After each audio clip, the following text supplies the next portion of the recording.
Y bien, estamos con Liliana Rojas Suárez, ella es presidenta del Comité Latinoamericano de Asuntos Financieros y economista principal del Center for Global Development. Está en Washington, pero ella viene al Perú con cierta frecuencia, esta vez invitada por ASBank para explicar, en fin, ver qué es lo que está pasando en el mundo y en qué medida esto puede afectar al Perú y a América Latina. Buenas noches, hola, Liliana, Jaime, ¿qué tal? ¿estás? Un placer tenerte nuevamente. De igual forma. Bueno, comencemos rápidamente con el tema de la discusión anterior. Los precios de los alimentos en el mundo han estado subiendo en los últimos meses, además, y años. Van a seguir subiendo, y si suben en el precio, los precios mundiales de los alimentos, ¿eso repercute acá o no? Bueno, totalmente, ¿no? O sea, la primera parte de tu pregunta, ¿van a seguir subiendo los precios de los alimentos, sí o no? La respuesta es: se van a mantener altos, pero yo no espero que haya una subida acelerada de los precios de los alimentos, con excepción del maíz, por ejemplo, porque Estados Unidos está utilizándolo mucho para el etanol. Ajá. ¿No? Pero otros, como la soya, por ejemplo, se van a mantener altos, pero yo no espero una continua subida. Entonces vas a ver una subida, pero luego como que una estabilización alta, sin mayor inflación. Porque los últimos 5 o 6 meses prácticamente se han doblado, Sí, casi doblado. Sí, ¿no? casi doblado, pero han entrado un montón de factores. Por ejemplo, exportaciones de India, que vende una buena parte de los alimentos, de algodón, por ejemplo, disminuyeron tremendamente y eso se va a recuperar en los siguientes meses. Claro. ¿No? Claro. Entonces, cuando uno habla de alimentos, tiene que diferenciar realmente Claro. entre Trigo, qué por alimento está ejemplo. hablando. Trigo baja también. Trigo baja. Va a bajar. Claro, o por baja, pero se mantienen altos, ¿ya? O sea, pero no, no va a haber una inflación, Ya. una tasa de crecimiento más alta de los precios de los alimentos de la que estamos observando en estos momentos. Ya, ¿eso por cuánto tiempo? Pero No, nunca podemos predecirlo, pero yo te diría que de aquí hasta mitad de año. Mitad de año. Sí. O sea que sí. respecto a los próximos 5 años, que sería el periodo... Ya, bueno, entonces ahí depende de nuestro vecino, ¿no? China. China, sí. Ya, Pues. claro, China es el principal motivador, digamos, de este crecimiento de precio de los alimentos. Y como tendencia, porque me has preguntado en los siguientes 5 años. Claro. Y lo que sucede allí es que en realidad China está sobrecalentándose nuevamente. Claro. Tú y yo hemos tenido la discusión antes de la crisis sobre el sobrecalentamiento de China. Bueno, hemos vuelto a entrar a esa etapa. China sigue creciendo como el 10%, China debería estar creciendo solamente al 8% y hasta 7%, si es que nosotros realmente quisiéramos una estabilidad mundial. Pero sigue creciendo, y como sigue creciendo, sigue demandando alimentos y por lo tanto mantiene el precio alto. Sin embargo, en algún momento, dado ese sobrecalentamiento, va a tener que ajustar. Y ya comenzó a subir tasas de interés en China. Y Ya eso han comenzado a sí, ajustar. claro, ya Ustedes- comenzaron a ajustar. O sea que este año van a crecer un poco menos, seguramente. Si es que hacen lo que han prometido en política monetaria. Si Ya. van a crecer, si es que hacen. Lo que pasa es que yo tengo un poco de dudas si es que van a cumplir lo que han dicho.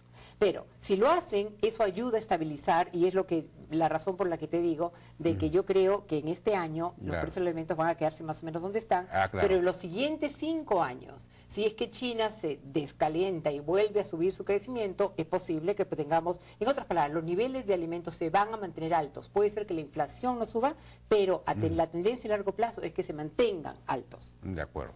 Ahora, si dentro de 3 años China se vuelve a encender, digamos, claro. vuelve a demandar, subirán seguramente los Totalmente. precios. Sobre todo si es que hay una sequía o algo... Totalmente. Como te digo, hay muchos Claro. tipos de alimentos, pero quisiera ir a la segunda parte de tu pregunta, y es cómo nos afecta a nosotros, ¿no? Y es si efectivamente qué se puede hacer para evitar o hacer algo, qué políticas puedes utilizar cuando te enfrentas con esta subida de precios. ¿Sabes qué? No es una cuestión fiscal, es una cuestión de política monetaria. El Banco Central actúa contra la inflación solamente cuando es una inflación generada por factores domésticos de demanda. Claro. Si la inflación es simplemente porque ha habido la subida de un tipo de precios relativos como el de los alimentos, entonces el Banco Central va a actuar limitadamente. Claro. ¿Ok? En el caso de Perú, por ejemplo, como tú estás viendo, la tasa de interés está subiendo, ¿no? Está subiendo. Ok, pero ¿por qué están subiendo? Están subiendo para volver a los niveles precrisis. ¿Ok? Ajá. Antes de la crisis del 2007-2008. Sí. Ok, está respondiendo en parte a la subida del precio de alimentos, pero en mayor parte no es eso. Está respondiendo a que Perú está llegando al tope de capacidad instalada.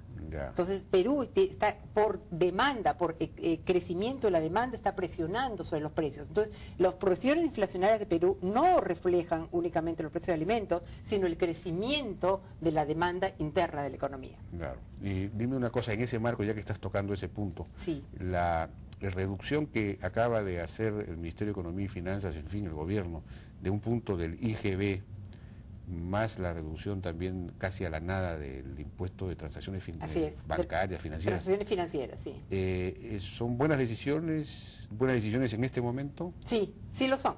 Mira, las dos cosas. Primero, déjame comenzar al revés. El de las transacciones financieras era un impuesto sumamente distorsionante. Claro. Lo único que hacía es que la gente, en vez de dejar su dinero en los bancos, se lo quedara con ellos y entonces simplemente no era un impuesto que te permitía la bancarización, el llegarle a la gente, sino más bien el desmonetizar la economía. ¿Ok? Claro. Eso por un lado. Dicho sea de paso, fue puesto por Toledo, en la época del gobierno de Toledo, ¿no? Por Beatriz Merino, que eran en esa época. Sí, pero ¿sabes qué? Se pusieron en muchos países de América Latina. Brasil lo tiene, Colombia lo tiene, claro. Chile lo tiene, Venezuela lo tiene. Se puso de moda. Se puso de moda y era un impuesto que todo el mundo hacía una broma. Todo el mundo prometió que era temporal, sí, y se volvió permanente. Sí. Pero Perú está bajándolo y lo ha dejado a nivel mínimo. Claro. ¿Sabes por qué todavía existe? Porque está en el nivel mínimo para darle información a la SUNAT. Claro. Entonces, a mí la política me parece buenísima. Esa es la parte número uno, la parte del IGB. Lo que está sucediendo ahora es que se está tratando de llevar la política a donde estaba en precrisis. Uno entendía perfectamente que en la época en que estábamos muy mal, en el 2009, que se vino la crisis tremendamente, se necesitaban más recursos fiscales, y necesitas incrementar el impuesto a las transacciones, al IGB. Pero ahora simplemente es una normalización a donde estabas antes de la crisis. Claro. Perú tiene las tasas impositivas más altas en el IGB. Bueno, el IGB, claro, fue subido también en la época en realidad de Toledo, el año 2003 o 2004. Ha ido subiendo. Pasó de 18 a 19 en ese momento. Sí. Y se suponía que era por un año o un año y medio, sí, y se quedó y se quedó. Claro, y yo tengo ahí, y lo discutimos esta mañana en la conferencia que presenté en ASBank, es que me hacen esa misma pregunta, me la hicieron, ¿no? Y mi respuesta es, esta es una oportunidad, dado que Perú está en mejor posición financiera y económica en ese momento, hacer una reforma tributaria de verdad. Pero entonces no nos fijemos en el tipo de impuestos que no son los relevantes, sino en los impuestos que hay muy poco y que no están bien hechos. Por ejemplo, el impuesto a la propiedad. Ajá. El impuesto a la propiedad, el impuesto predial, exactamente. En la gran mayoría de países desarrollados exitosos y en los fuertes, utilizan el impuesto predial como un impuesto que recolecciona mucho, es difícil de evadir y además es equitativo. Ese impuesto yo no lo veo en la agenda de discusión. Entonces, estamos usando el IGB y otros impuestos porque no estamos poniendo los verdaderos impuestos que necesitamos. Eso lo recaudan las municipalidades y en el Perú nadie paga impuesto predial, fuera, digamos, de algunos distritos centrales de Lima. Así es. ¿No?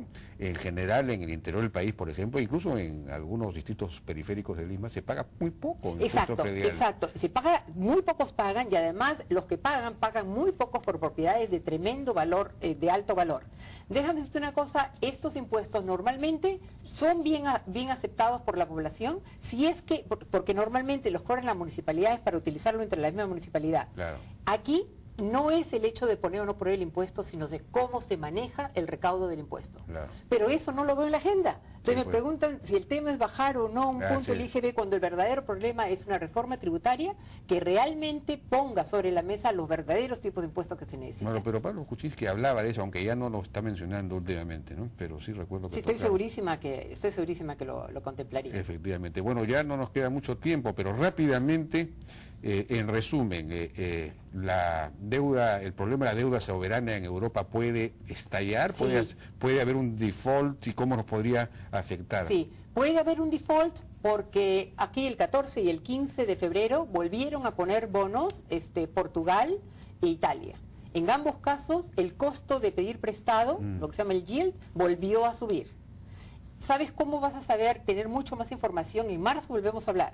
Porque en marzo hay un anuncio de un acuerdo de la Comunidad Europea en que supuestamente se van a definir las reglas mediante el cual países como Francia y Alemania les dan una garantía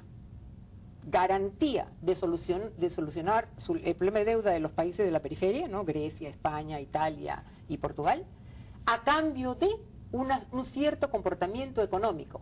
Entre ellos, hablando de impuestos, que el impuesto corporativo sea el mismo entre todos los países. Ahora, ¿por qué te digo yo que creo que no va a funcionar?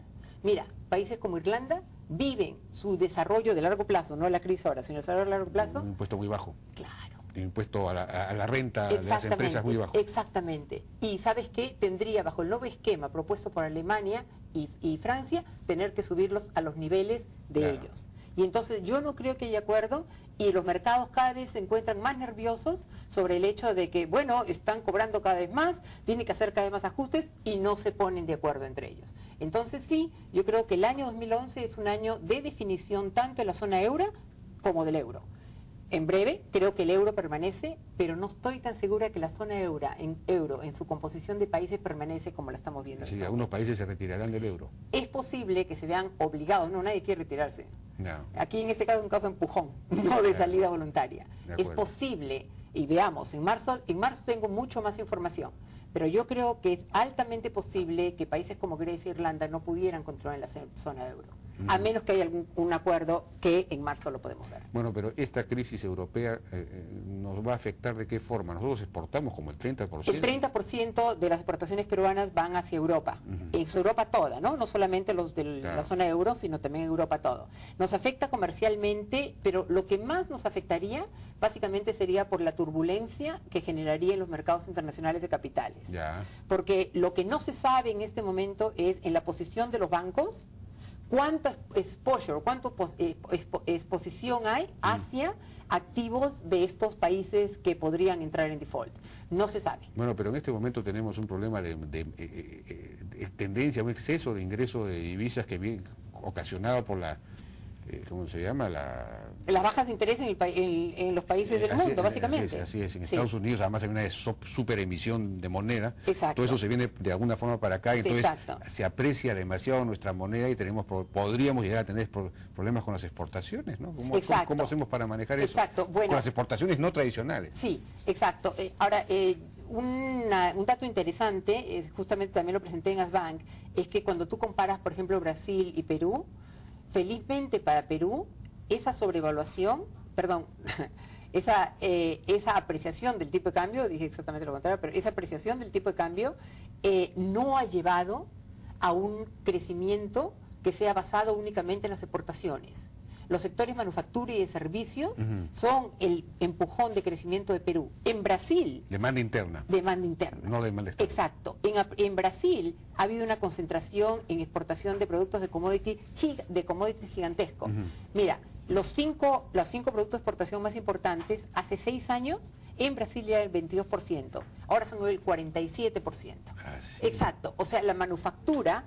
Brasil viene sufriendo terrible, exactamente, en tanto que en Perú se ha mantenido más o menos la composición y es los componentes de la demanda interna los que vienen apoyando el crecimiento. Y en realidad, en términos de volumen, las exportaciones no tradicionales están creciendo más, bastante más que los commodities. Exactamente. Además, en términos de volumen, los commodities no están, digamos, los minerales no estamos produciendo más. Estamos aumentando, estamos teniendo más ingresos por los precios. Claro, por los precios, pero en términos de volumen, el empuje, lo que está dando la economía, lo que se llama la economía real, está haciendo justamente lo que queremos, que es industrializar al país. O sea, moverse de bienes primarios a moverse a puedes utilizar los bienes primarios, pero con un nivel de mayor tecnología, y eso es lo que está pasando. Ahora, el problema es el largo plazo, ¿no? ¿Cómo hacer para mantener, para pasar a un nuevo nivel de desarrollo cada vez más industrializado en el largo plazo? Claro, y ahí tienes todos los problemas que ahí ya no me siento tan bien, ¿no? Que tienes todos los problemas estructurales,